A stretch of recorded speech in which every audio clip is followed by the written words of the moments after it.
Bonjour, je suis Stéphane Bunard, je suis coach prise de parole pour dirigeants et synergologue, j'analyse les gestes et les comportements. Cette semaine, à la faveur des élections de mi-mandat aux États-Unis, les midterms, nous allons nous intéresser à 3 gestes que fait Donald Trump, des gestes qui sont faciles à comprendre mais qui ne sont pas toujours très approfondis. Dans la conférence de presse qu'a donnée Donald Trump à l'issue des midterms, nous avons pu remarquer 3 gestes qu'il fait récurremment. Le premier geste, c'est l'index pointé vers l'autre de façon menaçante, comminatoire. Souvenons-nous de l'oncle Sam, I want you, pour l'armée américaine. L'autre geste, c'est l'index, mais levé, comme levé vers le ciel, comme si je prenais à témoin le ciel d'une certaine puissance qu'il m'octroie et qui me permet de donner le pouvoir, on l'a vu dans la conférence de presse, le pouvoir de dire, de faire dire ou de faire taire quelqu'un.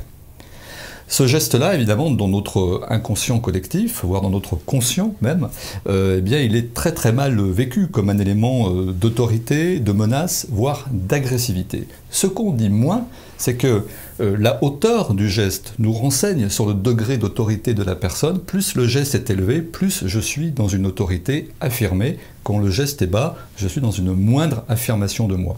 Et puis, le niveau de courbure de l'index me renseigne ici sur une personne qui est un petit peu timide pour affirmer son point de vue, et ici sur une personne qui a quelque chose d'important à dire. Le deuxième geste qui est important chez Donald Trump, c'est la fameuse main en pince, la main de la précision. Je suis précis. C'est un geste réalisé pour la plupart du temps de manière non consciente. Là encore se joue la notion de hauteur. Si je fais ça, c'est que ce que je dis, je suis très impliqué dans ce que je dis. Si je fais ça, c'est que je veux être précis, mais que je suis moins impliqué. Ce qu'on dit moins, là encore, c'est que parfois, les mains se rejoignent avec une main en bourse. On voit ça notamment chez Emmanuel Macron. C'est un degré d'association supplémentaire, en plus de la précision.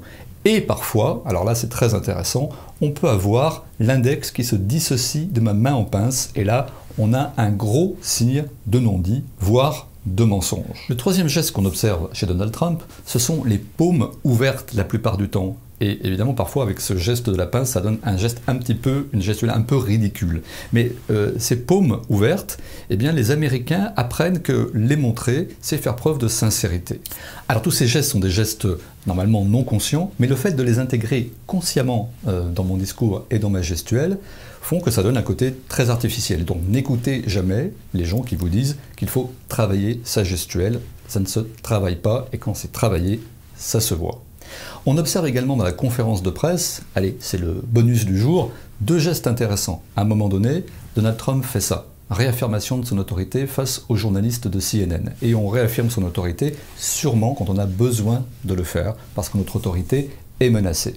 Et puis le deuxième geste intéressant, la deuxième attitude intéressante, c'est le comportement de va-et-vient de Donald Trump, qu'on pourrait croire dans un stress de fuite, cherchant à partir, alors qu'en réalité c'est un stress de lutte, un peu comme chez les animaux, chez les loups par exemple, qui tournent autour de leur proie pour voir le meilleur endroit et le meilleur moment pour l'attaque. Donc il y avait vraiment ici de l'agressivité chez le président américain. Voilà, vous en savez désormais beaucoup plus sur les mains et les gestes de Donald Trump.